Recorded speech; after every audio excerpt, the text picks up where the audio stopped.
Welcome everyone to Wrasslin Raw!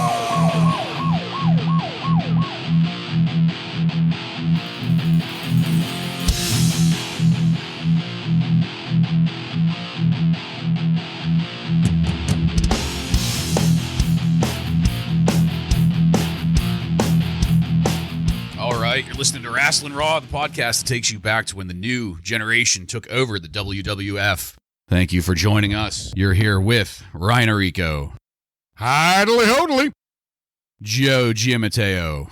I cannot wait to recap this 5-star event. I'm the one and only Jason Bartlett, and we're going to examine WWE history one pay-per-view at a time. This is our special WrestleMania episode. We're going over WrestleMania 11. And for this one, we decided to get together. We breached quarantine and traveled across the state and are sitting together for the first time in months, getting hammered and watching WrestleMania 11. There's going to be some special rules to this episode. It's not going to be a traditional watch-along, but if you'd like to watch along with us, what we're going to be doing is we're going to be recapping segments, and it's going to start and end with matches. So we'll talk about what happened going up, like the intro part of WrestleMania 11, and then the first match, everything that happened after the first match, and then we will stop and pause to discuss what happened there. So, sound good, guys? Sounds good to me. Yeah, sounds excellent. Good. I hope I just make sense today. That's all I care about. In this episode of Wrasslin Raw, we're going to be talking about WrestleMania 11. WrestleMania 11 aired on April 2nd, 1995. This pay-per-view was recorded at the Hartford Civic Center in Hartford, Connecticut, and features Vince McMahon and Jerry the King Lawler on commentary. Are you guys ready? I am ready. Ready? All right, then. Let's get into it. All right, so we've just finished watching the intro. This is Vince McMahon and Jerry the King Lawler at ringside explaining some things. But first, before we got to that, we had, what was her name again? Kathy what? Well, even before that, we had the countdown of all the WrestleManias 1 through 10 highlight video, which was cool. Yeah, there were quite a few very cool things in that. I love that image of Andre the Giant strangling Bob Uecker. That's one of my favorite images of wrestling of all time. I agree. It was also shocking. I didn't realize that Chuck Norris, what was that, 6? 7. Or yeah. 7, yeah. WrestleMania 7 he was at. That was surprising. I was slightly sickened by the vision of Macaulay Culkin. Yeah. I'm just going to say that now. Yes, I agree with that. That was quite sickening. But Home And Alone is one of the classics. they also showed Donald Trump for WrestleMania 6. He was, I think it was like 4 and 5 that were at his Trump Plaza. So. Oh, really? I didn't know that. Yeah. Yeah, I wasn't aware of that either. Overall, I mean, it was a really cool video package. It was a nice little taste of history. Got to see some really cool scenes from past WrestleManias. This led us into our rendition of America the Beautiful by Kathy Huey. That's Special it. Olympian Kathy Hewitt. Huey. And this is all because Fishbone no-showed, right? They no-showed the event. Yeah. I'm not sure what to think about that. I think I'm happy that you never got into Fishbone. I think I am too. They did us a huge solid here. After all of this, we're going to kick it off pretty damn quickly. We're going to get into our first match of the night. The Allied Powers, Lex Luger and the British Bulldog, defeat the Blue Brothers, Jacob and Eli, with Uncle Zebekiah in 6 minutes and 34 seconds.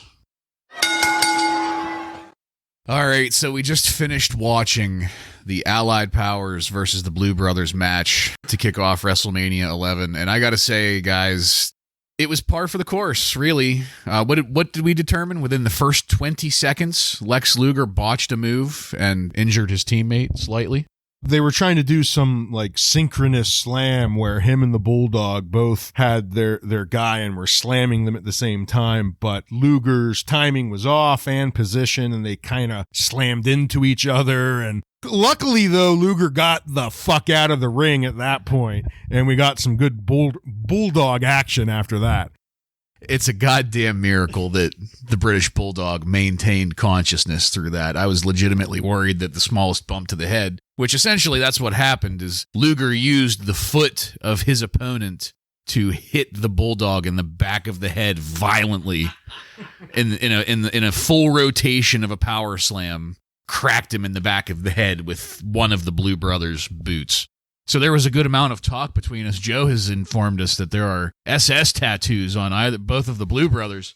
And at first it was kind of hard to see, but they were there, weren't they, Joe? They are. They're covered up very poorly. And I think Vince sort of knows how to tell which one is which, but he doesn't want to give away how he knows which one is which because he doesn't want to point out the tattoos. They have them on different arms, by the way. If that's yes. If that's why you're wondering how by the tattoos you could tell the difference. But it also seems like maybe Lawler's aware of the tattoos as he keeps on bringing up Normandy and the Allied powers going against them. So yeah. It is very interesting that we've got the made in the USA Lex Luger and the British Bulldog getting together, and there's the Normandy analogy for two opponents that have SS tattoos on their arms. Vince does a very poor job of playing up the fact that he doesn't know which twin is which, but it's very obvious. Yeah, that's the thing with the Blue Brothers right now with Vince. He has a hard-on for the fact that they look exactly like each other, that they're basically twins. And he's just like, which one is this? And they're monsters. And they are monsters. And they're hairy. Yes. Though something pretty surprising about this match, though, that I have to say is it wasn't nearly as bad as I thought it was going to be. And that's mainly comes down to the fact that we get so little of Luger in this match. So obviously he had his botched move at the beginning, the first 20 seconds, but he gets out of the ring and most of it's the Bulldog working between the Blue Brothers, and they're not fantastic by any means, but the Bulldog is, and it looks okay. The finish is a little bit shitty, but this match could have been significantly worse if we got the full Luger. Yeah, I agree. We didn't get the full Luger. We only got like 1.5 to 2 minutes, which is just perfect. It's perfect. And we got this out of the way. This is the first match, WrestleMania. We got it out of the way. One thing I noticed, like I mentioned when we were watching, is Vince doesn't sound that excited. Like he's normally screaming, "Welcome to the Hartford Civic Center." But he didn't do any of that. He's just kind of talking in his normal announcer voice. And then there's also some technical difficulties that we notice after the match with Nick Turturro we're not able to hear anything he's saying backstage with some of the celebrities. So, which wasn't the first time of the night. There was a little bit earlier before America the Beautiful, a slight glitch in the audio there too. So all in all, I mean, this match, I agree with you guys. It wasn't anywhere near as bad as it could have been, and I chalk that up solely to the fact that Luger spent the minimal amount of time necessary in the ring that he did. I kind of wish that, well, not kind of, I very much so wish that the poor Bulldog wasn't saddled with just shitball Luger. But what are you going to do? After the match, we got something that was a little bit interesting, though, and if I remember correctly, listening to the Pritchard podcast discuss this particular WrestleMania, this was the only WrestleMania where we have Jim Ross, or anybody else for that matter, interviewing the losers as they exit the ring up the entryway. I thought that was kind of weird. Yeah, it's kind of disappointing to see Jim Ross in that role. I don't like him in that Mean Gene role, but at least we get to see him. It's been how long? It's been months since we've seen Jim Ross, so I'll take it. Yeah, it's been a long time, but it does look awkward because when you're talking to the losers, it's always the same deal. Like, they don't want to say anything, and they just away. Wave away the mic and, blah, I'm angry, So, yeah, it's not the best role for good old JR, but at least we get to see him. Yeah, it was very good to hear his voice, and like you say, like he stopped to talk with Uncle Zeta whatever, Dirty Dutch Mantel, and it was just a torrent of, "These guys can kick anybody's ass. You want to take on Jacob? You want to take on Eli?" And none of it made any sense at all, and poor JR stuck having to do that. It's a shame. It's a goddamn shame that he's not in commentary where he needs to be. No cowboy hat yet, either. Yes. Still doesn't have it. One odd thing that I thought maybe was going to be a thing in the match was right before the pinfall, Uncle Zebekiah switches out the brothers as to which one was in the ring. So technically they didn't pin the legal man, but they didn't make anything of it. Even when he was talking to JR at the end, he didn't mention the fact that he wasn't the legal one. I was a little confused by that, but hopefully this doesn't go into any type of feud. Well, I was going to say, I think what's happening here is that this is going to set up a very lengthy program in which we are going to see the Allied Powers every fucking Monday night for the next 6 months. Against the Blue Brothers, though? Well, worse things have happened. Hopefully not that, but yeah, they have a name. The Allied Powers, Lex Luger and British Bulldog are here to stay, but hopefully we get more Bulldog and less Luger in all of these matches. Yeah, it really is a shame. It's kind of like 6 months wasted of British Bulldog talent being there, but whatever. Yeah, that's a great point. What a just horrible waste of the Bulldog. That's a kind of a tragedy at this point, considering he's one of the few extremely talented people that they've got on the roster right now. I didn't mention it at the beginning, but we're doing our usual pay-per-view style of episode here where we're going to give our star ratings. So, Joe, what are you going to rate this match? I give it 1.5. I think it kind of served its purpose. It was not, I mean, when you think about last year, we had Bret Hart versus Owen Hart, a fucking legendary opening match. This is just like, okay, we'll kind of get you a little bit excited for WrestleMania. Here's some shitty tag team match. I mean, thankfully, like we mentioned, Lex Luger wasn't a huge part of it, so that's what I give it. Ryan? I'm pretty similar. I might even round it up to a 2. I think that's where I'm going to go with a 2-star.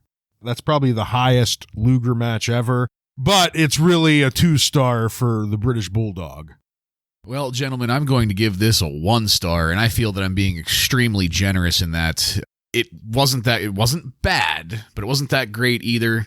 It's getting 1 star because they managed to keep Luger out of the ring, but I can't give it any higher than 1 star simply because Lex Luger was present. Usually his presence requires a dud rating, but in this case, they managed to salvage it. Yeah, I will round mine down to 1 star because we are not Dave Meltzer douchebags here. Don't give halves. Speaking of that, Dave Meltzer gave it a 0.5 star. A 0.5 star. I guess I'm the most generous person in the room then. Yeah, I guess so. Wow. You love Lex Luger. You fucking love him. I love the Bulldog. Yeah, we all love the Bulldog, though. And really, the Blue Brothers weren't that bad. Nazi fucks. Right after, as Joe mentioned before, we had Nicky Turturro backstage, and there were technical difficulties. From what I understand, we are going to encounter many technical difficulties when it comes to this particular pay-per-view. But he was there saying something. None of us are lip readers. We couldn't see understand what he was saying. But he did, towards the end, manage to bring in Jenny McCarthy. And my God. Yeah, we did perk up when we saw her. That was very exciting. Yeah, she had on a pretty nice, tight black dress. Yes. That really hugged the body. Certainly in her prime, too. I think this is like right when Singled Out started. So she was just started hosting that. So we kind of know who she is during this time. But does it really matter when you look like that? Does it matter if we know who you are? And she did not do any fart noises. Yeah, here, right. So that was a plus too. I love Jenny McCarthy. I really do. All right, well, this is going to take us into our next match of the night. Razor Ramon with the 1-2-3 Kid defeats Jeff Jarrett, the current reigning Intercontinental Champion. Jeff Jarrett's going to be there with the roadie, but Razor's going to win by DQ in 13 minutes and 32 seconds. Double J will retain the belt. So we're coming out of the Razor Ramon Jeff Jarrett match and the little presser that happened after it. First, we'll talk about the match here. I think it's safe to say, guys, that the key words for this match are photographer and Grandma Ninja. What do you think? Well, yeah, so to fill everyone in, if you're not watching along here with us, these photographers for this match are just all clustered right at the beginning where everyone comes into the right at the entrance way. So instead of being maybe on the far side of the ring or one of the other sides, they're right at the entrance and they just block every wrestler and ref at the end of this match as they try and come in and out of the ring, and it just looks awkward as fuck. Not to mention that some of them are very awkward looking. Yeah. Yeah. There's at least 10 of them. Yeah. Just clustered together. That's a good word for it, is cluster. That's just what they are. They're all together right at the entrance. Razor Ramon has to like push them out of the way to get into the ring to go attack Double J. But Grandma Ninja, let's talk about that, because 1-2-3 Kid comes out with Razor Ramon wearing a Grandma Ninja outfit. And it's weird. For me, like, you know, you guys know I have major hard-ons for Razor Ramon entrances, and it kind of ruined it. Not only the Grandma Ninja, which, yeah, that was shocking. This like, that's the best description for it. It just looks like, yeah, a Grandma Ninja outfit that he's wearing because he's not actually wrestling. I guess this is his street gear. This is what he walks around every day in, or at least that's what he's trying to portray here. But he also added an extra pint of oil to the hair, and I think that was to maybe try and match with Razor Ramon's Jerry curl. He just was trying to complement his hair for the entrance. But yeah, that's all you could see on the way down. I think it's fair to say that, and I don't know what you guys might have to say about this, but it's pretty fair to say that this is the first time I have ever questioned the awesomeness of the 1-2-3 Kid. Who the hell allowed him to wear that? Who thought that it was a good idea for him to go on the pay-per-view of the year wearing Grandma Ninja? It was ridiculous. And something else that happened with the Kid here, I mean, there's so much going on here in this match. We haven't even got to the actual wrestling yet. But the way that the 1-2-3 Kid operated in this was probably the most aggressive and the most heelish we've ever seen the 1-2-3 Kid, and it was a little startling. I don't know if it's because he was wearing black Grandma Ninja outfit, it like changed his personality or something, but this was a pretty aggressive 1-2-3 Kid. But I will give him, so he made up for it with the shit at the end. I know we haven't really even talked about the match yet, but I guess we'll start here. The match wasn't bad at all. I mean, it was this just like the last Razor Ramon Jeff Jarrett match. This was very entertaining. Everything was on time. The spots looked good. Rhodey's interference was good. You know, the storytelling, everything about it was good, outside of maybe the fact that we're at a pay-per-view and we don't get a clean ending. But to lead into what I was going to say about the Kid, we don't get a clean ending. It ends in disqualification. But because of that, the Kid comes in and man, does he go on fire. This is just a great few, but 30 seconds, 45-second point of him just high fly kicking motherfuckers, and it looked good. Yeah, I want to comment on the beginning where Double J comes in, and the only knock I have on the entrance is that I love the outfit, that Double J with the red, huge J with the white coat and pants, but it covers the belt. So it's like, I don't know, that's one of those things I just noticed, like, this guy's the champ and he's walking out and you can't even see the fucking belt. Yeah, you got to show off the hardware. Yeah, but the match itself, I think, served its purpose. The whole thing from beginning to end put more heat on Double J. I think it's supposed to be building all that heat. Like, we hate this guy. He never wins a match cleanly, kind of just keeping that story going. He comes out and, he puts the figure 4 on, Razor reverses it, your typical shit you would see in the match. The ending from the beginning, actually before the match started, 1-2-3 Kid said, hey, Rhodey, if you get involved, I'm coming after you. Well, the Rhodey did get involved. 1-2-3 Kid came in and went after him. It was exactly, great storytelling. He came in and put some nice moves on him and Double J, and then Double J and Rhodey came out of that as the shitty heels like they are. Finally, we could see that belt, which the reason I mention it is because this is back to the white Intercontinental strap, which I love. So he's walking out onto the ramp and Jim Ross is interviewing him. And Bartlett, you mentioned this one wasn't quite as shitty because Double J is fired up and you can actually hear what he's saying. And it was a little bit better than the Uncle Yoder.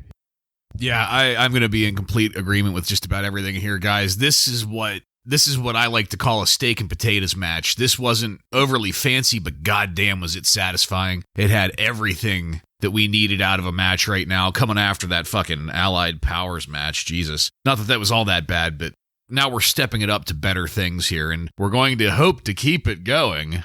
But as far as the match itself goes, just really, really great. It's to be expected between these two guys. These are fantastic workers. They have great chemistry in the ring. And what else can you really say about it? It was entertaining from start to finish. I completely agree. That fucking ending with the 1-2-3 kid, that was amazing. And I know I did say about his aggressiveness, but in this instance, I mean, he was like fucking lightning. I just wish he was in tights instead of Draymond Ninja. Kid. I don't know if that small segment is available on YouTube, or because, most of these matches you can't find the whole thing. But if someone out there doesn't have the network, you should just find the ending to this, because the kid really looked good here.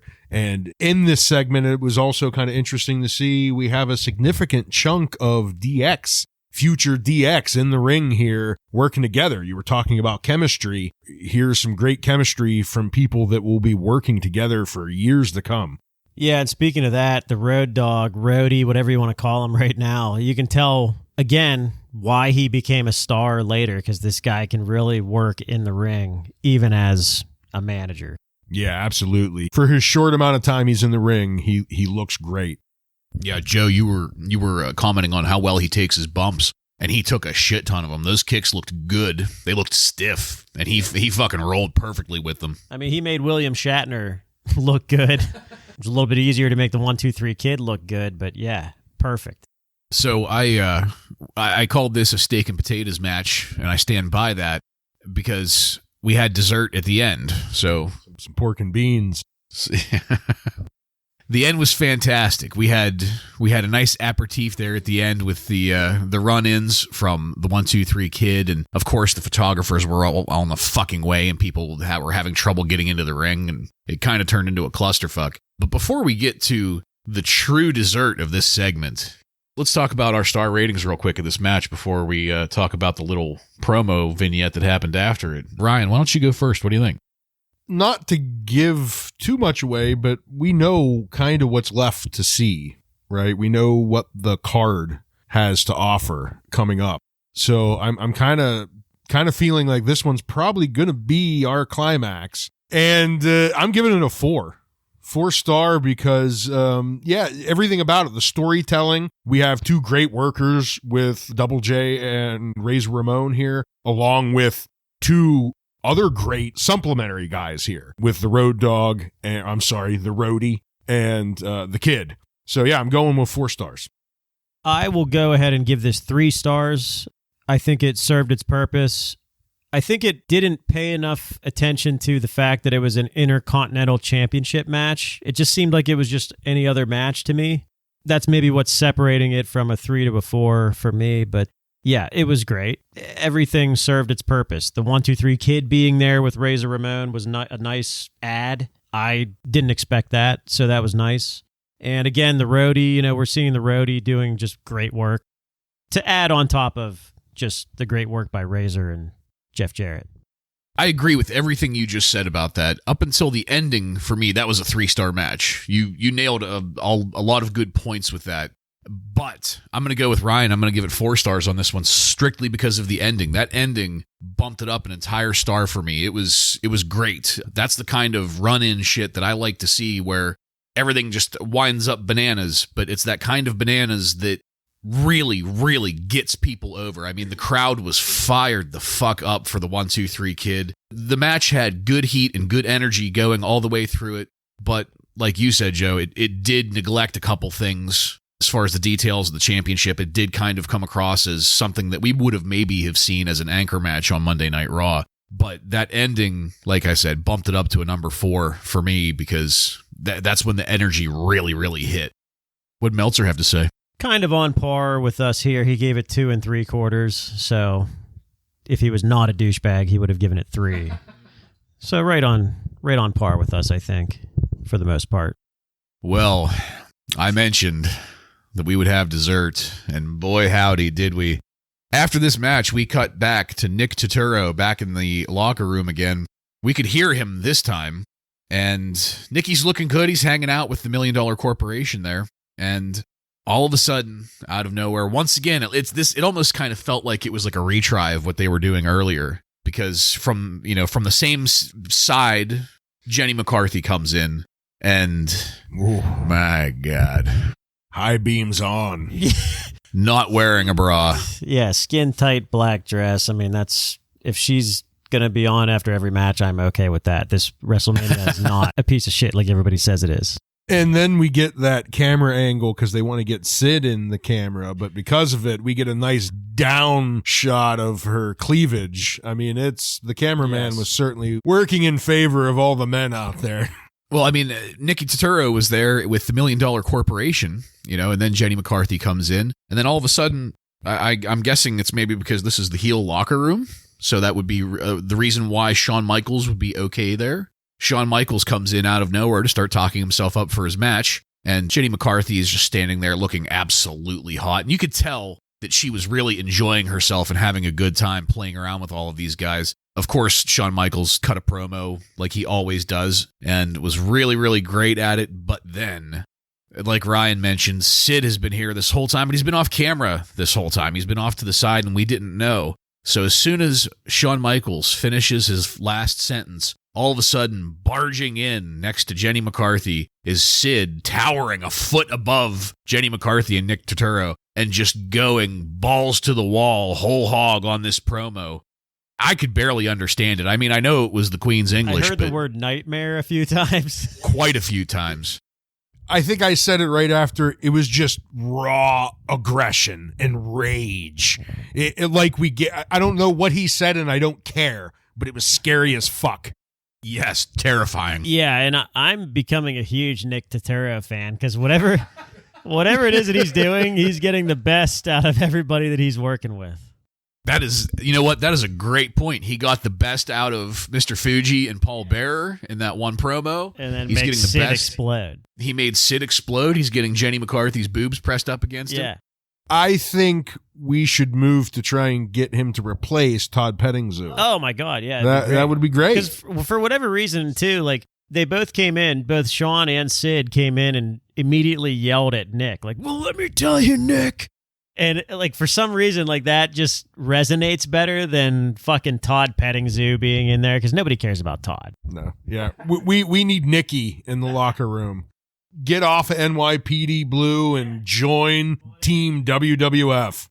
Yeah, I completely agree with you guys about that, because Todd Pettingzoo has that slimy radio personality type sound to him, and he will be dinkless, and the way that he talks. Meanwhile, Nicky Turturro's here, and he sounds like an excited kid. He sounds like how any of us would have sounded back then doing this job. Like, he was genuinely happy and genuinely excited to be doing what he was doing, and it came across in his delivery. Let's not forget he had Jenny McCarthy braless on his Rubbing arm. up on him, yeah.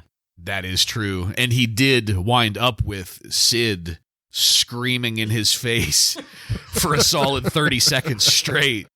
Probably one of the most terrifying things of his entire life, I would have to assume. I'd be shitting my pants if I had that in front of me coming at me like that. But speaking of shitting your pants, let's have another mule.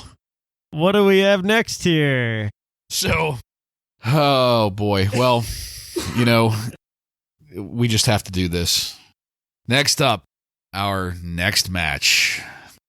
The Undertaker with Paul Bearer defeats King Kong Bundy with Ted DiBiase, and special guest referee, Major League Baseball umpire Larry Young. What? Who? Yeah, exactly. Sorry to replace someone who's a guest star tonight. What? Oh my God. Howdy ho, neighbor. Certainly is a throwback 90s night here. Yes, Major League Baseball umpire. Right now, this was part of the players' strike, wasn't it? At this time, where's Abe Knuckleball Schwartz? MLB umpire Larry Young decided to catch a quick paycheck and special guest referee this match. The Undertaker pins King Kong Bundy in 6 minutes and 36 seconds. All right, guys. So Let's just talk about this match real quick and get it over with. That's kind of like the theme of this match. We just needed to get it over with. It was horrible. It was absolutely horrible. King Kong Bundy clicking away down the entryway with his underbite, and just I honestly don't know what else to say about the match, partly because it was so forgettable, partly because what kind of came after was so good. But I don't know. Ryan, what did you think about this match? I mean, it's well known. I'm the resident asshole for The Undertaker, and my love for Paul Bearer is laid out anytime he's on an episode. But, man, was this a terrible, terrible match. But not fault of The Undertaker or Paul Bearer in any fashion, though. But King Kong Bundy just cannot sell anything. He can't help anyone out in moves. Towards the end, we were wondering, is there going to be a tombstone? Because will Bundy help out enough to actually allow the Undertaker to pull it off? And no, there wasn't. There was a very ugly looking just body slam, because Bundy is just garbage.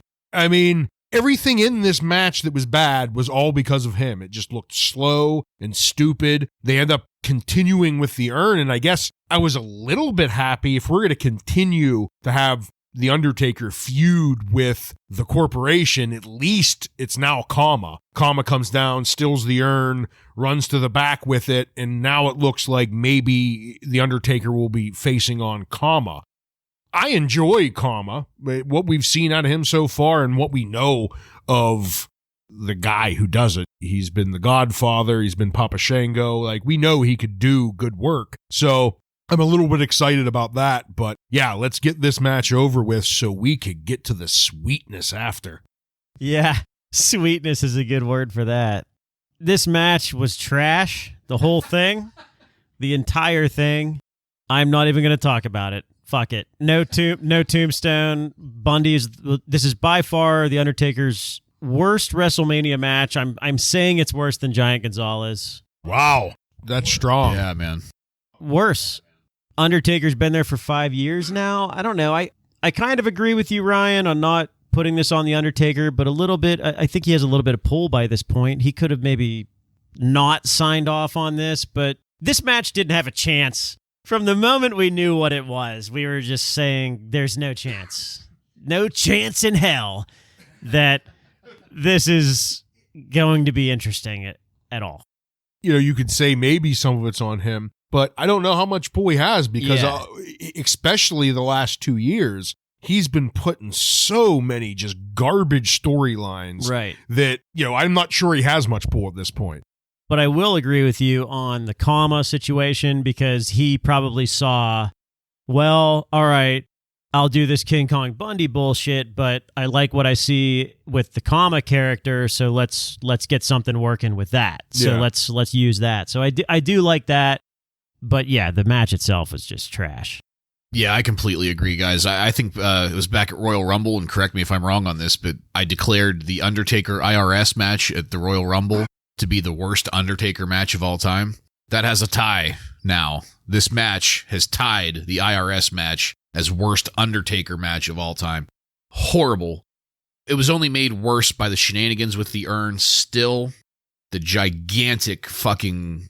It looks like they're coming down to the ring carrying a golden fucking propane tank off of some poor asshole's grill. It's huge. I can't stand looking at it. And just like King Kong Bundy, he's huge. Huge. Look at that neck. But I also do agree that if this has to continue, at least it's going to be with Kama. That's like the one and only saving grace of this match. Yeah. Ratings, guys. Joe, what do you think? It has to be a dud. I can't give it anything else. Completely agree. Dud. We're 3 for 3 on that. What's Meltzer say? Well, you guys will be kind of surprised to hear he gave it a half a star. Of course he did. I don't know why. Because 0 was too hard. Right. Too hard to write out. What would bump it from 0 to a half? I have no idea. Paul Bearer, maybe? I don't know. Well, we're not going to belabor that too much, because once again, and this is savior of Wrasslin Raw. The savior of this entire pay-per-view so far, Nicky Turturro, is back to help us out. And we talked about this briefly right before we came back to start recording again. And I think that the amount of shit that this WrestleMania gets from some people is because they're focused on the wrong thing. If you go into this WrestleMania looking for wrestling, then yeah, you're going to be pissed off. If you go into this looking to appreciate the fine skills of everything that Nicky Turturro is bringing out in everybody, Nick Turturro is providing the best of everybody here. We had a vignette that starts out with Nick Turturro there in his fantastic suit outside of Pamela Anderson's dressing room. Apparently there's some shit happening with Pam. Her and Shawn Michaels got into an argument or some kind of tiff, and she ran off. Nobody knows where Pamela Anderson is. Nicky Turturro is going to go looking for her, and as he starts this investigation, he runs into a myriad of different characters. First up in the hallway was... those were football players, right? Those were guys from... Well, yeah, Mongo McMichael was the first guy who eventually went on to work with WCW. Let's not skip over the... I'm not sure which guy it was. We do not have names on most of these guys. Former players that played with LT, but he makes this comment about Tatanka going to work at a tobacco shop, or he calls him a cigar store Indian. A cigar store Indian, and my Lord. I mean, obviously that line was probably fed to him, but I think that might have been Chris Spielman, if I heard him right. Chris Spielman, if you're out there, let us know if you are really a racist Indian hating motherfucker, or if you were fed that line. Yeah. Slide up in our DMs. You might win a fucking t-shirt. No, just kidding. So this continues on into a, I don't know, what would you call that, guys? It wasn't quite a dressing room. It was like maybe a training room or an alcove, kind of. Yeah, it was like dressing room, training room. It was a shady corner in which Bob Backlund was sitting there in a robe playing chess against Jonathan Taylor Thomas, the middle kid from Home Improvement. And Jonathan Taylor Thomas was dressed in a tuxedo. Nicholas Turturro interrupts them. And we said this while we were discussing it. This is probably the best Bob Backlund that we've gotten since the beginning. And I was a fan of Bob Backlund, his shitty promos at the very beginning. I got down on them pretty quickly. You guys have not had quite as much enthusiasm for him, but it's safe to say that it was probably Bob Backlund's best promo, right? I completely agree, yeah. Best promo. He comes in and he's playing chess with, Tiny Tool Tim Taylor or whatever. And it was, one of the funniest segments I've seen out of Bob Backlund. We just were recently talking about how bored we are getting with some of his shtick, but Nicky Boy brought it out of old Bob Backlund here, and he was laying some gold nuggets. He's just going off about today's youth. So he starts spitting these questions that, if you're familiar with Bob Backlund, I guess these are the type of questions that he would actually ask real fans that would ask for autographs. When little kids would ask for an autograph, he would say, name a president, name the capital of this, or whatever, name the justice of this. And that's what he does to Taylor here. And obviously the kid's nailing it all. And so he flips out that he knew all the answers. But yeah, this was golden stuff. I loved it. Yeah, whoever produced this backstage stuff, it deserves a gold star for sure, because it is by far upstaging anything that has happened in the ring so far. If Nicky Turturro had any planning behind this, then this guy should have been brought in as a full-timer. I'm not even kidding. Everything that he's doing or that he's involved with so far has been great up to this point. Completely agree. And we had that real quick instance earlier whenever The Undertaker was getting ready to come down to the ring, where we had Todd Pettingzoo at ringside with another football player. Would you say he was a lineman, but he made him get in a 3-point stance? Well, no, I was wondering why he made him get in a 3-point stance, because he was not someone who gets into running back for the Bears. Well, I guess was he a running back? Because if he was a running back, they do get into a stance. Then. Yeah. All right, I thought they were saying he was like a linebacker or something. I can't remember. Okay, well, whatever. But fuck Todd Pettingill. Yeah. Also, no Jim Ross interview on this match. Jim Ross wasn't there, but the camera and a microphone were there to get some kind of announcement from Kama that he was going to take the urn and melt it down for some kind of new bling. Oh, yeah. So we did get that. That. But yeah. But I think it's a great comparison. We've got that shitty fucking Todd Pettingzoo interaction with the football player at ringside that was just horrible. And he was slimy. Todd Pettingzoo was slimy with this guy. And his mullet is slimy. And his mullet is slimy? The slimiest looking haircut I've ever Yes, seen. that mullet is looking extra slimy. His skinny guy double chin is slimy. Everything about him is slimy. And then we get Nicky Turturro backstage, and Nicky Turturro is knocking it out of the fucking park. Yeah, Turturro fucking shows Pettingzoo up in every way. Fire Stephanie Wyand and hire Nicky Turturro immediately. Completely agreed. All right, well, we are going to move it on to our next match. Owen Hart and Yokozuna with Mr. Fuji and Jim Cornette. Double wide, double deep. Defeat the Smoking Guns, Billy and Bart, to win the WWF Tag Team Championship in 9 minutes and 42 seconds. All right, so we've got the new tag team champions, Owen Hart and Yokozuna, and my God, was Yoko fat.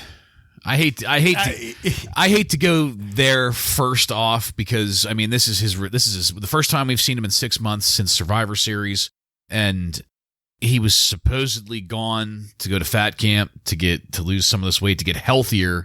But my goodness, he looked huge. Ryan. You know, I'm not an Olympian here as far as in shape goes, but my Lord, he was supposedly going away to fat camp. That just can't be possible because he is bigger and fatter and sloppier than ever. And to top it off, he just looks scummy now. He has this neck beard. It's not a full beard. It's a true on neck beard going on now, and it just looks disgusting. Yeah, and you could tell right when he came out, even with the robe covering his body, you could tell that he was way bigger than he was when we saw him 6 months ago. And having him with Owen, to me, not to jump ahead, but Owen finally wins a championship. And it's kind of shitty because it's with a fat Yokozuna. Owen looked great, like he always does. When he was in the ring, it was great. And obviously, he spent most of the time in the ring because Yoko could not handle it. The very, very short amount of time, the probably 30, maybe 40 seconds worth of actual work in the ring that he has to produce, he's completely out of wind. I mean, it looks like he just ran a marathon by the end of it, the way that he's bent over, huffing and puffing and spitting and sweating. Like, it was shocking that he didn't have a heart attack. Yeah, it's concerning. Like, I mean, I know we're probably coming off as assholes with this, and rightfully so. We are assholes, but it's to the point where, like, yes, it impacts match quality significantly. Because we could have had a fantastic... The Smoking Guns aren't bad.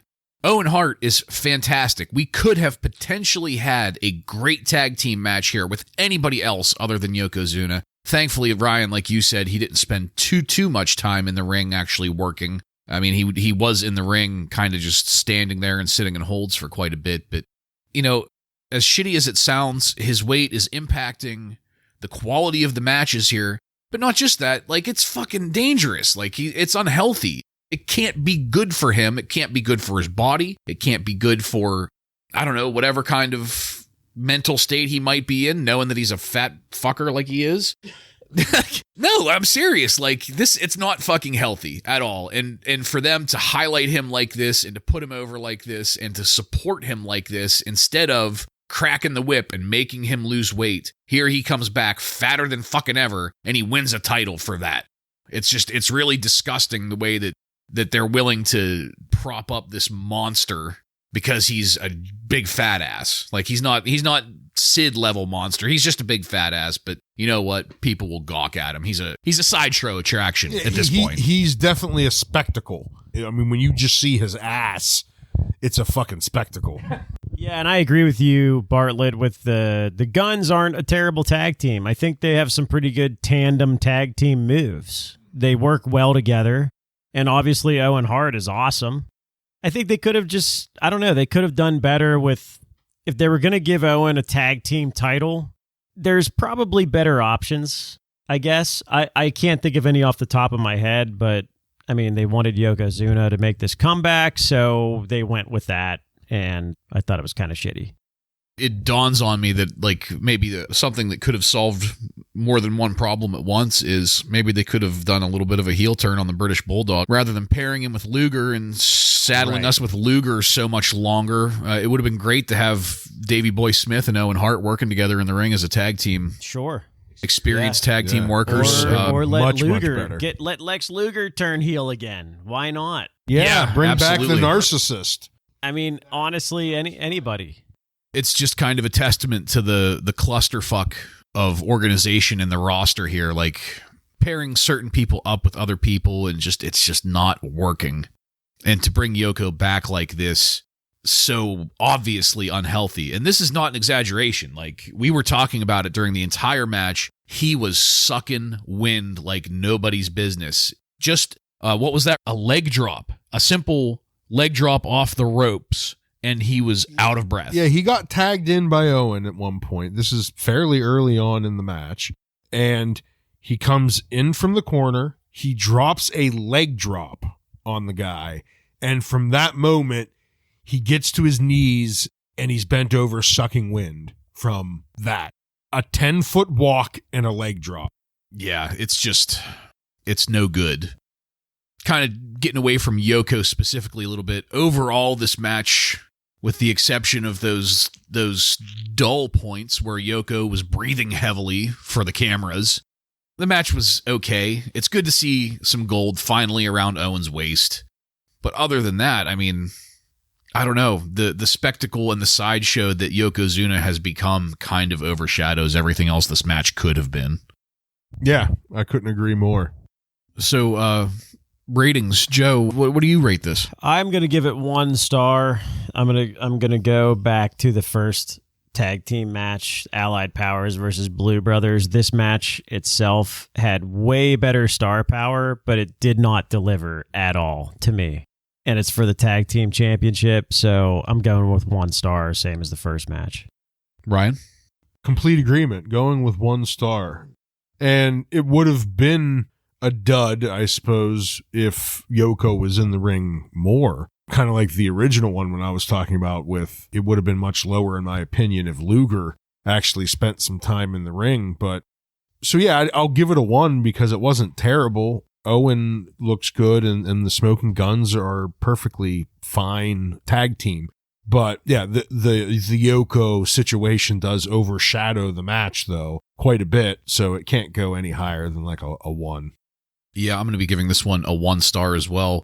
Honestly, before you guys gave your answers, I was at 2 stars because I was just so happy to see Owen with gold around his waist. But, Joe, you made a very persuasive argument in that there is a hell of a lot of star power in this ring, and it fell so flat for how much talent was present. It was disappointing. You brought me down to a 1 on that. I completely agree with you. You're both right. That's all it's going to get out of me here. What'd Meltzer think? Well, he gave it surprisingly 2 stars. He did mention, though, that he agrees with us that Yokozuna looks fatter than ever. Everyone's in agreement on that. Yeah. You know, it's kind of sad because as we're going to get into here, we don't get Nicky Boy.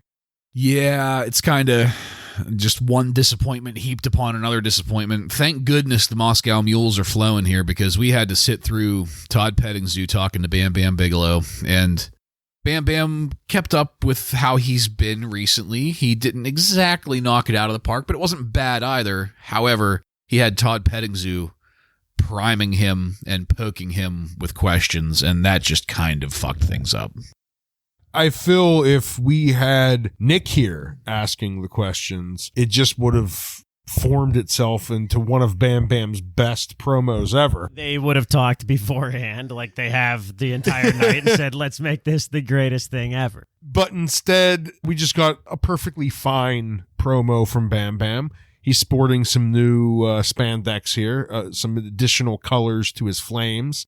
But Todd Pettingzoo and his ever-growing mullet Just get the fuck out of here. Yeah, definitely not as exciting as the stuff we've seen with Nicky Turturro, but at the same time, he's done such a great job. He deserves a little bit of a break here. I'm going to go out on a limb and say that Nick Turturro probably pisses liquid gold. I think that Nick Turturro could have brought out the single best promo of Bam Bam's career out of him if he had been present. Completely agree. That's just the trend of things and this shit with petting zoo that we have here. Again, and like you said, Ryan, there wasn't anything necessarily wrong with what was being said or Bam Bam's delivery. It was standard, it was acceptable, but just the simple fact that it was Todd Pettingzoo makes me want to punch things.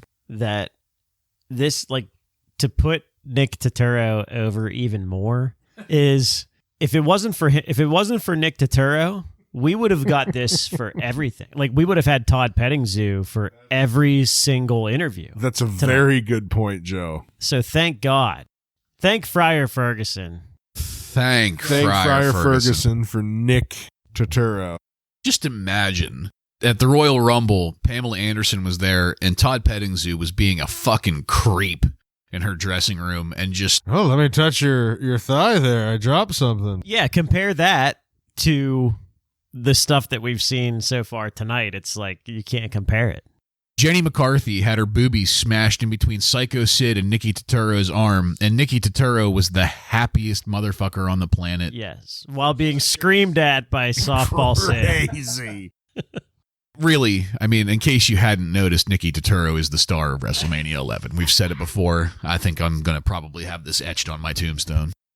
I think before we start this next segment, we need to find out, before we start the next one, is he still doing things? What is the star of WrestleMania 11 up to nowadays? We should look into this. Yeah. Another thing is this next match is what Bret Hart says was his worst pay-per-view match ever. Well, what a great lead-in Yes. to our next match. Bret Hart defeats Bob Backlund in an I Quit match with special guest referee Rowdy Roddy Piper in 9 minutes and 34 seconds.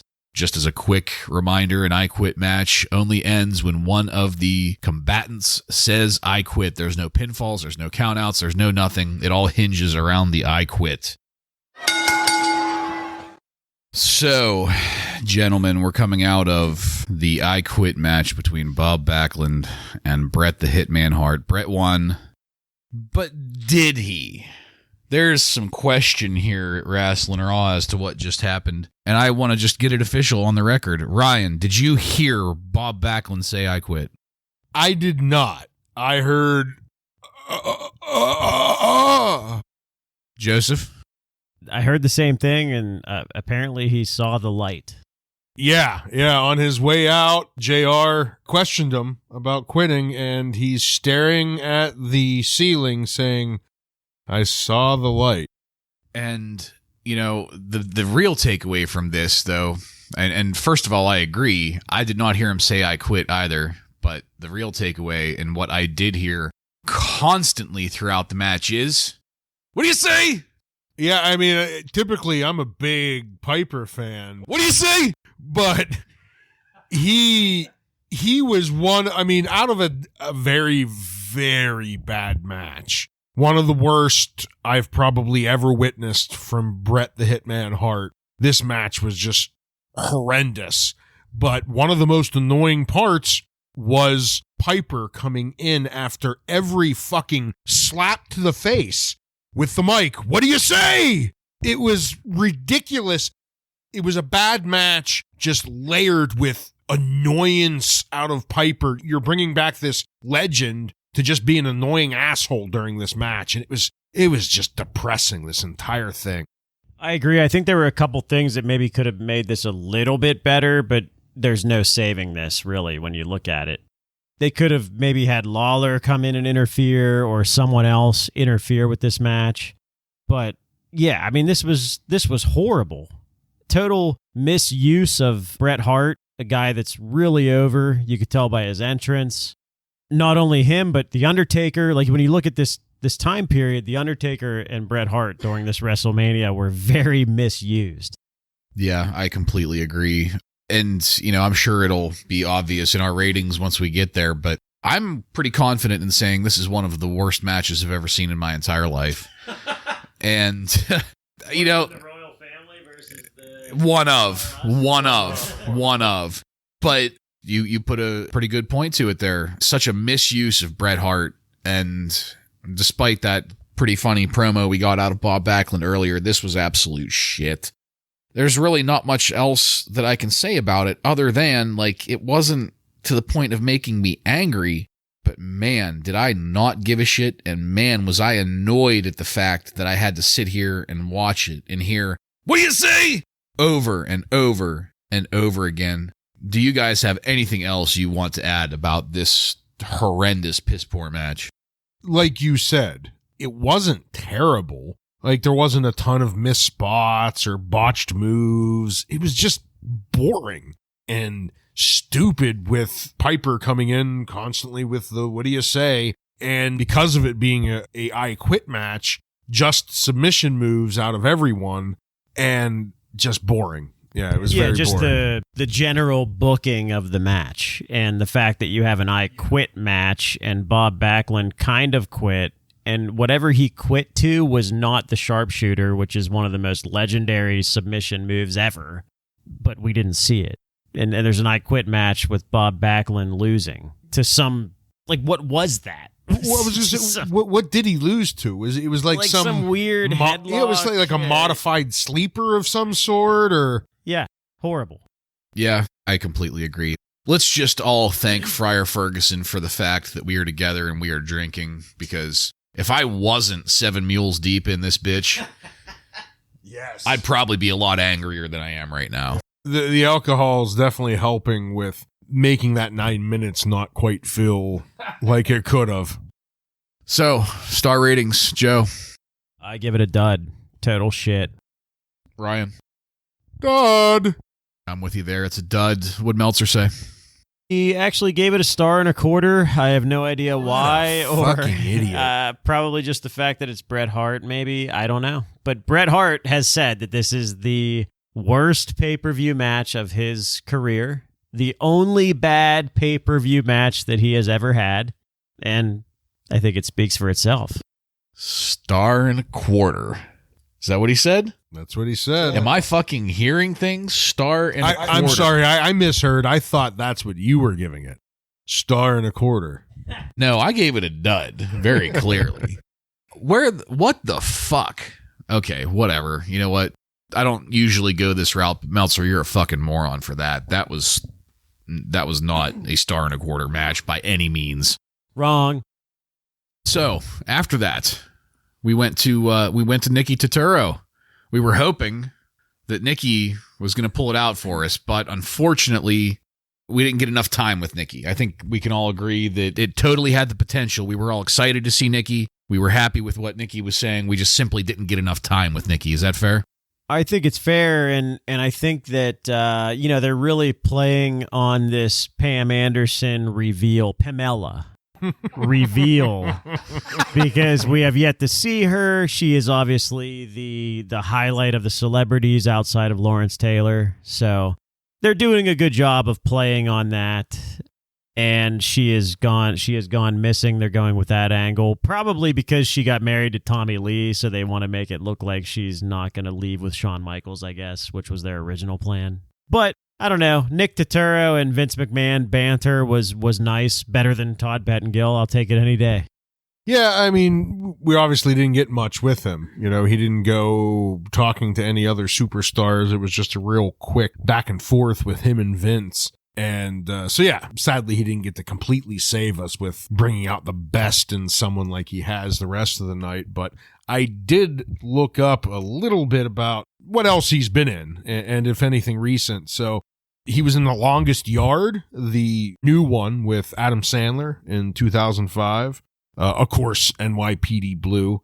Blue Bloods, that's a new with, what's his name? Tom Selleck. Hellraiser Inferno. What? Yeah. And most recently, in something called The Eyes, that looks like some just cheap rent movie. Well, he's got to be related the to Black John. Klansman, that was 2018. Paul Mall Cop 2, the sequel, not even the original. Sequel. So yeah, I mean, he still shows up here and there around things. So Well, he's got to be related to John Turturro, right? Like he's got to be like a cousin at least. I'm just looking at what else he's been in. The Jesus. Yeah, not sure. Has to be related. So really what I'm hearing from you here, what you're saying is that Nicky Turturro needs something to do, and Wrasslin Raw is the venue that he needs to get If to. we can get him on as a permanent fourth host, I think he can make us the best wrestling podcast in the world. I completely agree, and I would have absolute faith in Nicky Turturro to bring out the best of all three of us. Unfortunately, though, the teensy high of getting a brief couple minutes with Nicky Turturro couldn't be sustained, because then we went back to Petting Zoo interviewing Diesel. I had almost forgotten about it. It wasn't great. I'm trying not to be too negative about it, just because, it's Petting Zoo, and we can all get a little extreme when it comes to judging Petting Zoo. But that being said, I am not a fan of Babyface Diesel. This right here was a prime example of why I don't like this whole Babyface Diesel angle. He doesn't sound genuine. He botched his lines. None of it sounded good. Petting Zoo wasn't good. Kevin Nash's Diesel wasn't good here. Nobody said anything good. I'm kind of over Diesel now, I think. Yeah, he doesn't do great here, and of course he's with Petting Zoo, not Turturro to help put him over. So again, maybe if he was here with Nick, maybe we would have got the best Diesel promo we've ever seen. But instead, he, like you said, he flubs his lines. He just doesn't sound good. He sounds bored almost in this promo, and doesn't really get you as excited for this match as when you hear Shawn Michaels talk about this match. When you hear Shawn talk about this match, you get pumped up for it. You get excited. So just to end, I briefly did look up. Nick Turturro is John Turturro's brother. So they're not just related, they are There you brothers. Oh. Very good. I agree with you guys on Diesel, and I think it makes it easier to know that he went on to do the Kevin Nash gimmick later in WCW. That's definitely what was best for him. Absolutely. It doesn't work here as Babyface Diesel. Yeah, I'm going to agree with that. And again, this is not any kind of judgment or reflection upon Kevin Nash and WCW. Two completely different gimmicks or characters, however you want to look at it. But this is not working. It's too awkward for him. He doesn't fit into it. He doesn't have that way that good characters have of embracing a character or embracing a gimmick and making it themselves, That being said, however, I do agree that Nicky Turturro probably could have gotten the single best Diesel promo out of Diesel that we've ever seen. I mean, from any evidence we've seen so far, that was, how could it not be the case? It's obvious, yeah. They would have created a whole new Academy Award category for it. I guarantee it. I guarantee it. With that being said, we're going to be moving on to our next match. Diesel with Pamela Anderson defeats Shawn Michaels with Sid and Jenny McCarthy. God damn. To retain the WWF Championship in 20 minutes and 35 seconds. All right, guys, we're coming out of the Diesel Shawn Michaels Championship match. Diesel has retained the championship. And first off, Nicholas Turturro, we were wondering where he was. We didn't get a lot of him earlier. Nicholas Turturro was here to announce this match. He was in the ring doing Finkel's job.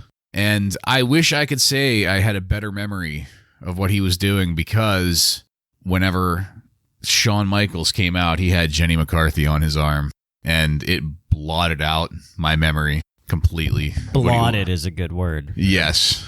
Yeah, it was not only Jenny McCarthy coming out in the very tight black dress, like we said earlier, And then in the contrasting white dress, Pamela Anderson comes out with Diesel here, and they're both in their prime. I mean, like I said, the difference between the white and the black dress and them just sitting right next to each other. Any boy who grew up as a teenager in the 1990s, this was their absolute dream. Jenny McCarthy and Pamela Anderson sitting right next to each other with low-cut dresses. I mean, unbelievable. Yeah, unfortunately, they pretty much stole the show here for me. Even when I'm not a teenager, I'm a full-grown adult man. They stole the show. Not that the match was that bad. I mean, we'll get into it, but yeah, they were a huge part of the entrance here, which was really, really nice. Very, very good to see them. We also had Jonathan Taylor Thomas, the middle kid from Home Improvement, coming out. Who looked like he didn't give a shit to be there. He did not care in the least bit. I think we can probably just put a pin in him right away. We don't need to talk about him the rest of this episode. He showed up, he looked like he was bored the entire time and did nothing, right? Yeah, every time they showed, well, they had Jenny and Pamela sitting together, and then they had Nick and Tiny Tim sitting together. Every time they showed them, Nick looked like he was engaged, paying attention to the match, and I don't know, I think he had like a Game Boy, that he was sitting there playing. It obviously wasn't a texting at this point, but he was so disinterested in what was happening that, yeah, we don't need to talk about him going forward. And in stark contrast, like you say, Nick Turturro, just fucking happy to be alive, happy to be there, soaking in the crowd, soaking in the energy. Just, goddamn, I wish I could have Nicky Turturro around me every day, all day long, filling my life with that kind of happiness. It seems like it would be a pretty fucking amazing thing. Full time after this. Yeah, agreed. Beaming with joy. Absolutely agreed. The match itself, Joe, like you said, this really wasn't that bad of a match.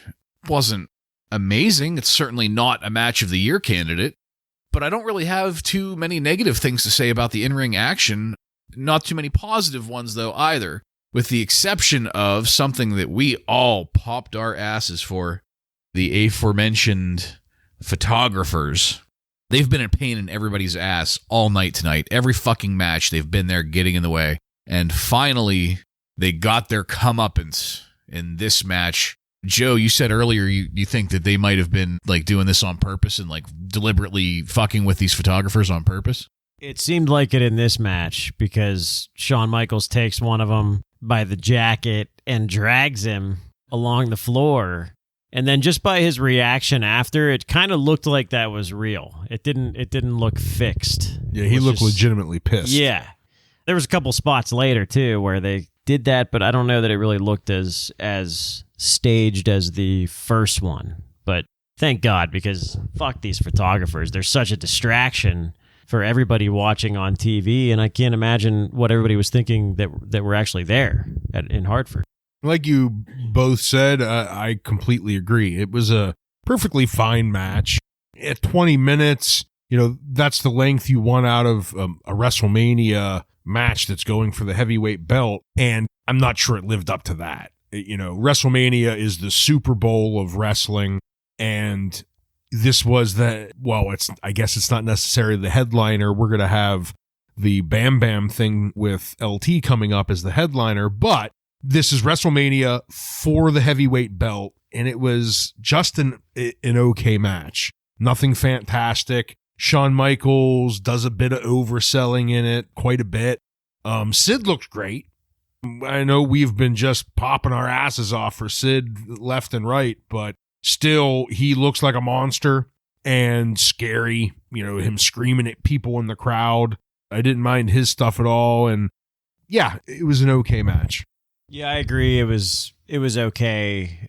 I do think that this was slightly better than Diesel's Royal Rumble match with Bret Hart. Just barely. I think that Sid was good as a presence in this match. He didn't interfere that much.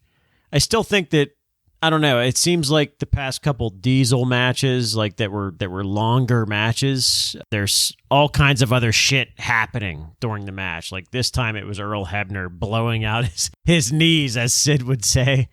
I wish that didn't happen, but I mean, whatever. It was a good match. I didn't hate it. I mean, thinking about the matches we saw before this was great compared to those. Yeah, I completely agree. And good call on bringing up the Diesel Bret Hart match from Royal Rumble. This blows that match out of the water for me personally. And again, this wasn't the best match. It was certainly better than that match. But, you know, it, like you say, there's always something. In this case, Earl Hebner, they started out flying. They started out high energy, balls to the wall, both of them. And it eventually just kind of devolved into a little bit of a clusterfuck, especially with the photographers. Just as an Easter egg for you listeners out there, try to figure out which one of the photographers that we were calling a lurch. We're not going to tell you which one. Just watch this WrestleMania and try to figure out which one we were calling a lurch. Match ratings, guys. Ryan, why don't you go first on this one? It's a tough one to rate because, as I said, it was a good match. But for a WrestleMania main belt match, it kind of disappointed in that. I think I'm going to give it a 3, though. I think I'm giving it a 3-star. It was good. They continued this story. There was no real bad things that happened in this match. If it was a little bit better for such a huge stage, it could have maybe got a 4 into I don't know if they could have got a 5-star match out of Diesel, but it could have been a 4. So I think I'm going to go with a 3. I agree with the 3-star rating. I think that it served its purpose. It's a Shawn Michaels match, so it's always going to be entertaining. And I think it's something that can be carried into tomorrow night's Raw that is something that I would be interested in. I think that they kind of can keep this going, and I wouldn't hate it. Yeah, we're going to go 3 for 3 on this one. I call it a 3, and my rationale behind that is a little bit different. Ryan, I completely agree. I personally, at this point in his career in 1995, I don't think it's possible to get a 5-star match out of Diesel, no matter who he's up against. It's not going to happen. Joe, I absolutely agree with you. A Shawn Michaels match is going to be entertaining no matter what. But the reason that I gave this a 3 is because of that shit with the photographers. That's the first time in this entire pay-per-view so far that I've legit popped my ass off for something. I was so fucking excited to see them get into it with the photographers and toss that very first one. We all popped our asses off whenever he grabbed him and pitched him and he looked all pissed off. Absolutely, yeah. Yeah, I'm pretty sure they ejected him. They ejected like that Lawler photographer. Said. That was the first on the edge of my seat, like, yeah, kind of moment of this entire pay-per-view, and that's why this match is getting a 3 for me. I agree. That was the first time that we were actually like, yes, thank God. This is great. There's probably also 4 big other reasons that we enjoyed this match. 4 in particular, yes. 2 wrapped in white and 2 wrapped in black. Yes. My goodness. Just not enough, though. But while we're on that topic, not enough. They should have been showing them a lot more because they were clearly the highlight of this whole thing. Not to take away from what we thought was a 3-star match, but those 4 things were clearly the star of this whole 20 minutes. I looked forward to seeing them every time they came on camera. Absolutely. Yeah, Meltzer gave this 4 stars, Okay. which... A little generous. Yeah, a little generous, I think, but fair. Yeah, for the spectacle that it kind of became at the end there, and with, Nick Turturro and having the ladies there in the ring. I don't agree with it, but I'm not going to be pissy and argue about it either. That's fair. Yeah, there wasn't anything too sloppy other than the jackknife at the end, which is known to be maybe something that Shawn Michaels did on purpose to be a dick, but who knows? Other than the jackknife, everything was pretty clean. It's solid. Mm-hmm. As they were leaving the ring, we had JR, poor old JR. This is something that it seems like it backfired pretty poorly for good old JR and the WWF here. I can see why they didn't keep doing this in pay-per-views and WrestleMania specifically, because it falls so flat. JR tries to get an interview out of these guys, out of Shawn Michaels and Sid, as they're going up the entryway, and it just doesn't quite work. Sid's trying to get Shawn Michaels up the ramp and out, and he's trying to keep moving and keep things on schedule while still walking backwards and trying to talk into the microphone, and Shawn Michaels doesn't want to say anything, and it just kind of makes JR look like a bit of an ass in this. I mean, I don't know how you guys are thinking about how he's been with this entryway interview thing throughout this pay-per-view, but kind of seems like a little bit of a fuck you to good old JR. I don't know. I don't know if just even a fuck you, but he's the new guy right now still, so he's getting the shit job. Luckily for us, though, right after that we go backstage, and yeah, it's petting zoo, but we're gonna get Shawn Michaels and Sid just kind of, Sid going crazy like he does, and Shawn Michaels really throwing down a good little promo, and like Joe just mentioned, a few minutes ago, perfectly leading into the next Monday Night Raw. I mean, this is a story where Shawn Michaels has a legitimate claim that, hey, I had him knocked out, pinned to rights for 20 seconds if I had to, but the ref blew his knees out, as Sid said. This is good storytelling stuff here. Yeah, with the JR thing, it's interesting to see it because we've never seen something like this before. It's a little bit different. It's not great. It's not something that I think is terrible, but it's just, I don't know, it's different. The giant headphones that they're wearing are very distracting to me. Like, it's the first thing I see. When they come on screen, that's the first thing I see. Even in 1995, it seems like it's just like outdated technology. I wonder if it's maybe because of all the technical difficulties they were having during this show that they had to kind of switch things around. I agree with the interview after, when they were actually in the locker room, that it was a little bit better. Kind of keeps the story going, and Sid going crazy was nice.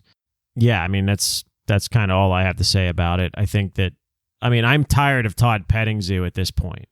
We've seen him like 4 or 5 times now. It's enough. It's enough.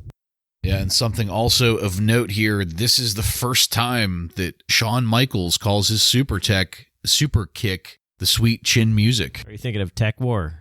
Yes. I can't get it out of my head. Yeah, he does call it the chin music. And then they show it in slow motion, and he calls it chin music again. Vince doesn't really acknowledge it. Jerry Lawler calls it the super kick. So they're still kind of trying to figure out that as his finisher. All right. So this is going to take us into our main event, the final match of the night. Lawrence Taylor defeats Bam Bigelow by pinfall. Bam Bam's there with Ted DiBiase, and this is going to be in 11 minutes and 42 seconds.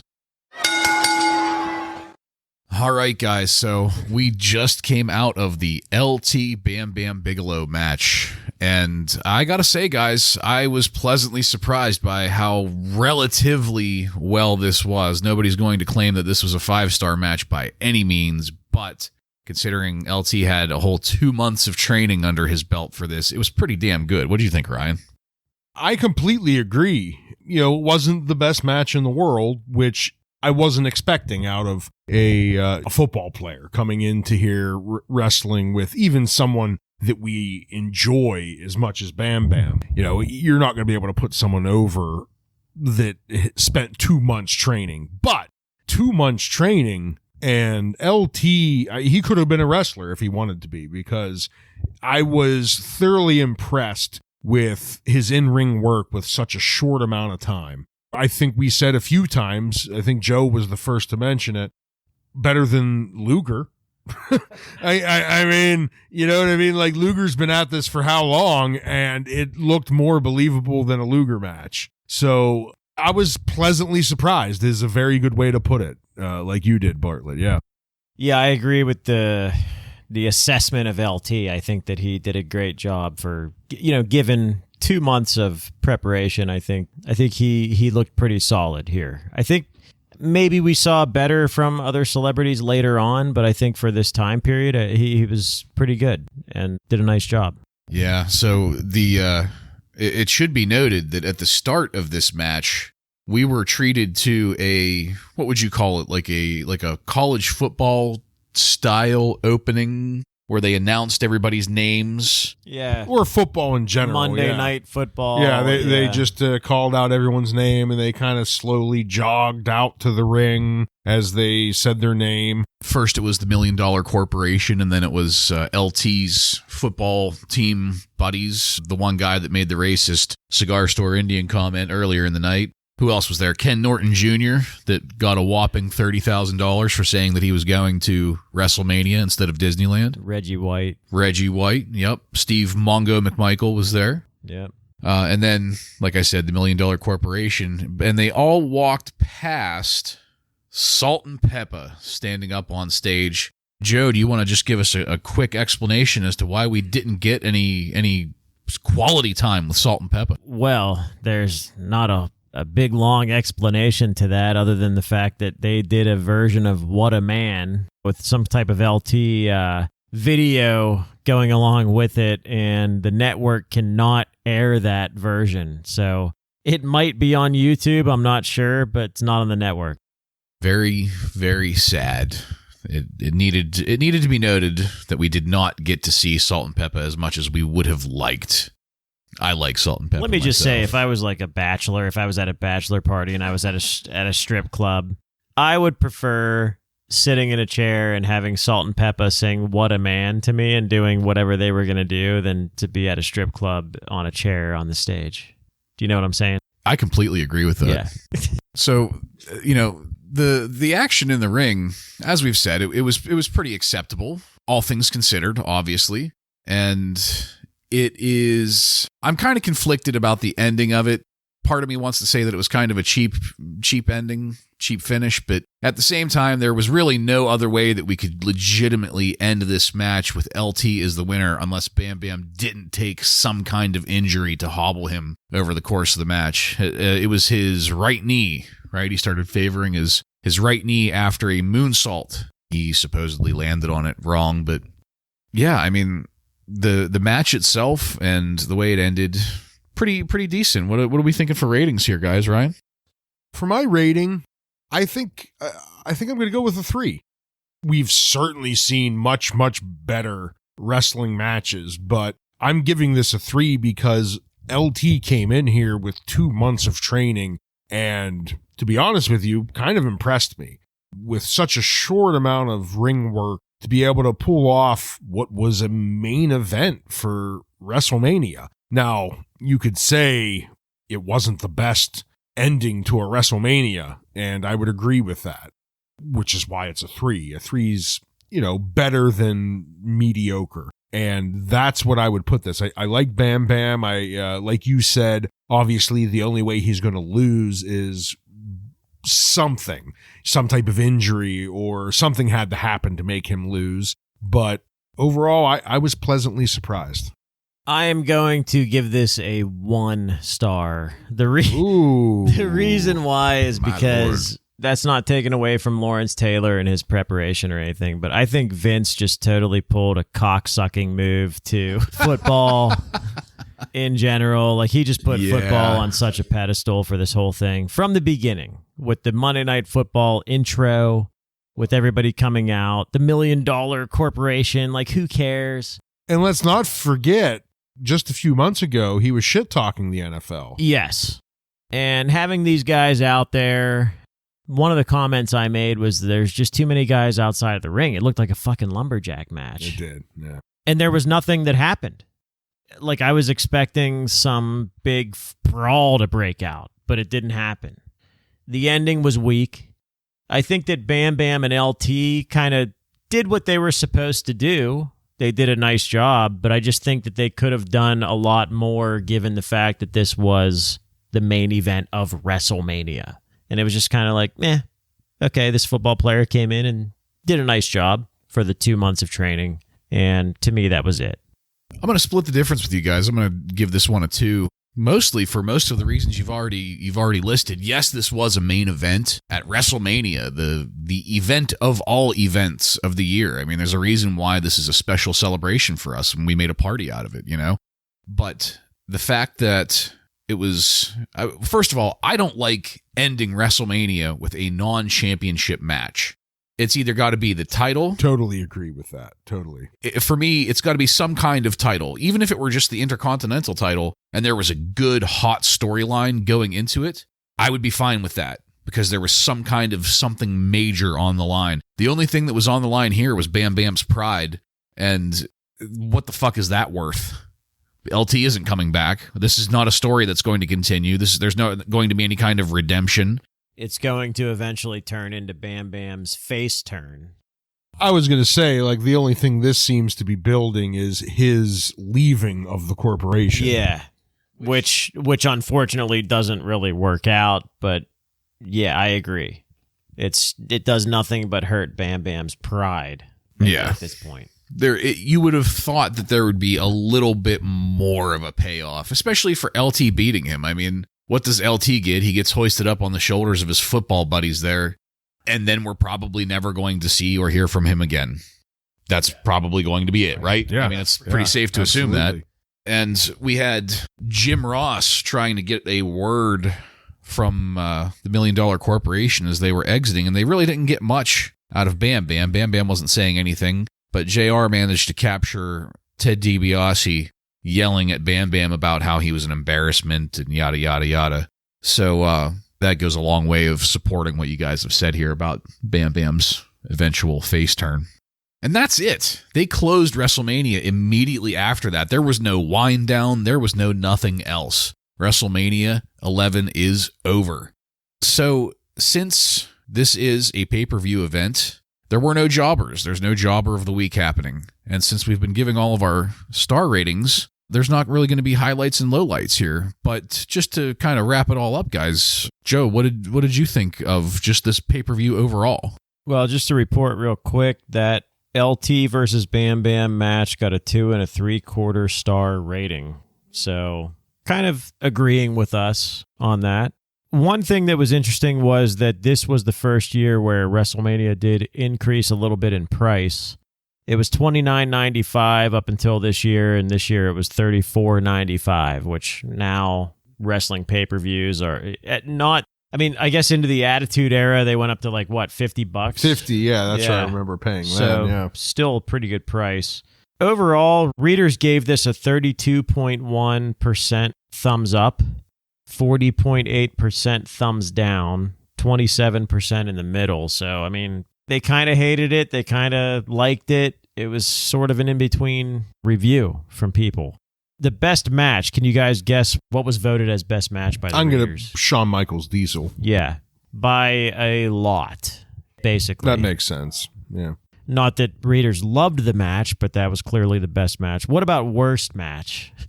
What do you think was the... I'm going to go with Taker and King Kong Bundy. Same. By a lot, yeah. So, that makes sense. Yeah.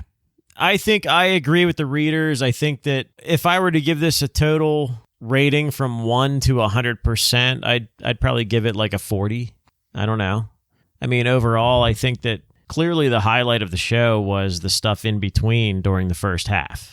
Yeah. If not for that, this whole event would have been totally worthless to watch. Like there was, as far as entertainment goes. I mean, WrestleMania is supposed to be all about entertainment, and to me, the stuff in between the matches for the first half was the most entertaining part of the show. I would follow right along with that. And the viewers that you talked about. This was a very middle of the road WrestleMania, unfortunately. It wasn't bad. It wasn't great. We had a couple decent matches. We had some real stinkers. We had some very entertaining spots in between the matches. We had some boring petting zoo spots in between matches. So to me, I think the way that I would wrap this episode up, as far as I think, is it's a very forgettable WrestleMania. Yeah, I'm going to kind of echo a lot of what you guys have said here. I did like all of the in-between stuff. Nicky Turturro, that's what this WrestleMania was about, was Nick Turturro in the first half. Something that consistently bothers me about watching not just the pay-per-views, but a lot of Monday Night Raws also, is I'm in this for the wrestling. I like wrestling. I think it's fun to watch. And whenever you have so many mediocre matches at best, and then a couple real stinkers at worst, it doesn't matter how good the rest of it is. It doesn't matter how great it is to stare at Jenny McCarthy in picture in picture. Yeah, I mean, like Picture in picture. yeah, that all of that stuff is We're not going to fantastic. commercial break. Don't get me wrong, but it's just it needs to have the wrestling too. So I mean, if I was going to give this any kind of percentage rating, I mean, I suppose I'd probably do a 30 or a 35%, and that's because just so much of it was mediocre. Yeah, and let's not forget about the fact that, like, they totally wasted the talents of Bret Hart and The Undertaker. I mean, you have Absolutely. two guys that you can do just about anything with. And Let's be honest right now. I mean, I know they're technically both faces here, but just put them in a match against each other. Bret Hart versus The Undertaker. Yeah. That would have been a great match tonight to watch. And you know, it's funny you say that, because I think that the biggest problem with this time period is there's not enough good heels. Yes. Give us Bret and Owen again. I don't even care.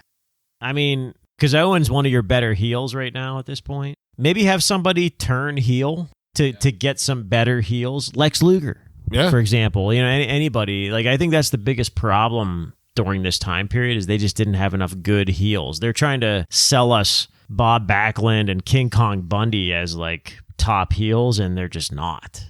Vince was much too interested in trying to find the next Hulk Hogan huge star, and didn't realize that the only way you can make that huge star is with a great heel feud.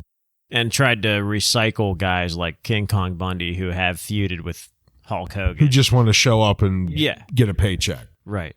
Yeah, I completely agree with you guys here on all of this. Something to be noted, we had wastes of talent in damn near every match here. First match of the night, waste of talent in the British Bulldog. Second match of the night, perfectly fine. No arguments or criticisms of Razor Ramon and Double J. Third match, wasting talent of The Undertaker. Fourth match, wasting the talent of Owen Hart and the Smoking Guns, I feel. The match after that, wasting the talent of Bret Hart. I kind of feel that the Diesel-Shawn Michaels match was a little bit of a waste of Shawn Michaels' talent. I think if Diesel wasn't as just kind of stiff and awkward, not stiff in the traditional wrestling sense, but like if he wasn't so awkward in his movements and kind of uncoordinated and green, really just green. If he wasn't so green, he could have gotten a great match out of Shawn Michaels.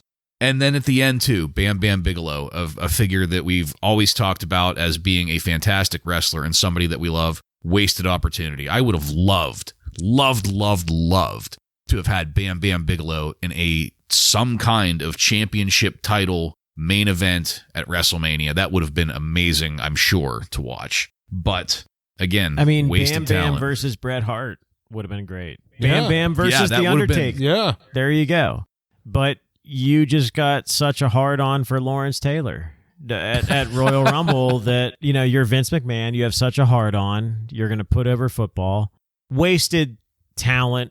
Wasted just use of great in-ring workers that you just didn't take advantage of during this time is a good way to describe this event. Completely agree. Yeah. All right, and that's it. We're wrapping it up. That is the end of our WrestleMania 11 episode.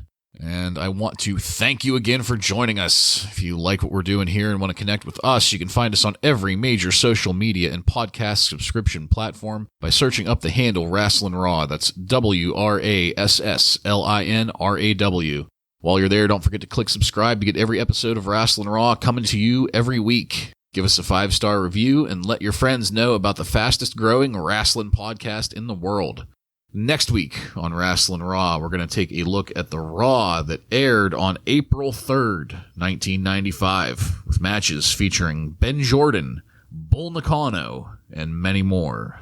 So, for Joe and Ryan, I'm Jason, and this has been Wrasslin Raw.